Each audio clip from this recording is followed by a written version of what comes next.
السلام علیکم پیارے دوستوں، آج میں آپ لوگوں کو نہایت دلچسپ اور سبق آموز کہانی سنانے جا رہی ہوں جس کا عنوان ہے جیسی کرنی ویسی برنی۔ ایک دفعہ کا ذکر ہے کہ کسی ملک پر ایک بادشاہ حکومت کیا کرتا تھا۔ وہ بہت رحم دل اور ہمدرد تھا۔ ساری رعایا اپنے بادشاہ پر فدا تھی کیونکہ وہ ہمیشہ اپنی عوام کی بھلائی کے لیے کام کیا کرتا تھا۔ بادشاہ کے دو بیٹے تھے، ایک کا نام شہزادہ امان اور دوسرے کا شہزادہ فرحان تھا۔ دونوں نہایت خوبصورت تھے۔ کچھ عرصے سے بادشاہ کی طبیعت نہایت خراب رہنے لگی تھی۔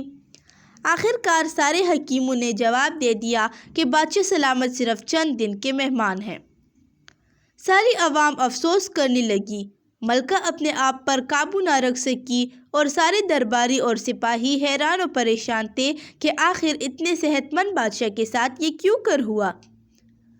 کوئی نہیں جانتا تھا کہ بادشاہ سلامت کی بیماری کا ذمہ دار وزیر طاہر ہے، جو بظاہر تو بادشاہ پر اپنی جان قربان کرنے کے لیے تیار رہتا تھا، لیکن اندر سے بادشاہ کی جان لے لینا چاہتا تھا تاکہ بادشاہت اس کے قبضے میں آ جائے، کیونکہ شہزادے بہت چھوٹے اور ناسمجھ تھے۔ وزیر طاہر نے شاہی باورچی کو لالچ دے کر خرید لیا تھا۔ وہ ہر روز بادشاہ کے کھانے میں زہر کی ایک قلیل مقدار ڈال دیا کرتا تھا، جس سے بادشاہ سلامت بیمار ہوتے گئے اور اب آخر کار موت نے انہیں اپنے قبضے میں لے لیا تھا۔ انہوں نے چاہا کہ وزیر طاہر کو کہہ کر ایک وصیت نامہ تیار کیا جائے تاکہ سلطنت کو دونوں شہزادوں اور ملکہ کے سپرد کیا جا سکے، لیکن زندگی نے انہیں اتنی مہلت نہ دی اور بادشاہ کا انتقال ہو گیا۔ بادشاہ کی وفات کے بعد ساری حکومت پر وزیر طاہر نے قبضہ کر لیا اور بادشاہت سنبھال لی۔ اس نے سپاہیوں کو حکم دیا کہ ملکہ اور دونوں شہزادوں کو جنگل میں لے جا کر ان کے سر قلم کر دو۔ یہ حکم سن کر سپاہی حیران رہ گئے، لیکن حکم کی تعمیل ان پر واجب تھی، ورنہ ان کے سر قلم کر دیے جاتے۔ سپاہی بادشاہ طاہر کی غداری کو بھانپ گئے اور جنگل میں ملکہ اور شہزادوں کو زندہ چھوڑ کر کچھ ساز و سامان دیا اور ایک راستے کی رہنمائی کی جو قریبی دوست ملک کی طرف جاتا تھا۔ ملکہ بہادر خاتون ثابت ہوئی۔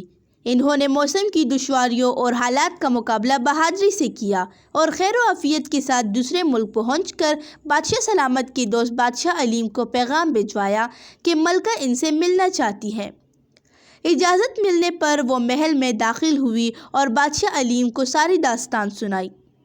بادشاہ علیم نے ان کو بخوشی محل میں رہنے کی اجازت دی، اور چونکہ وہ خود بے اولاد تھا اس لیے اس نے شہزادوں کو اپنی حقیقی اولاد کی طرح بڑی شان و شوکت اور پیار کے ساتھ پالا۔ دونوں شہزادے نہایت بہادر، خوبصورت اور ایماندار تھے۔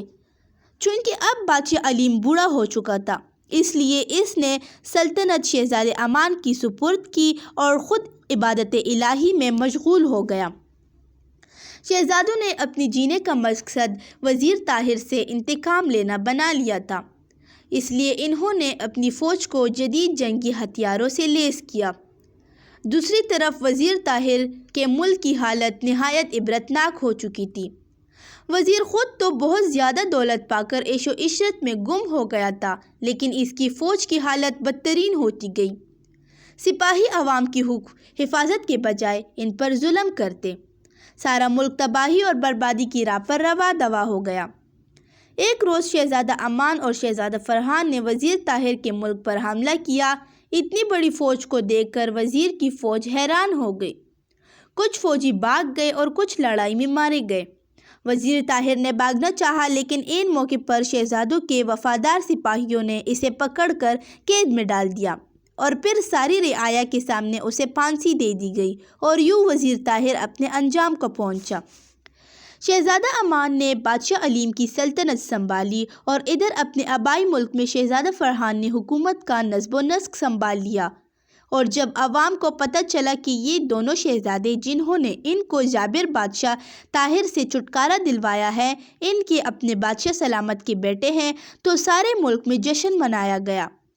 شہزادہ فرحان نے اپنے ملک پر اپنے ابا جان کی طرح حکومت کی۔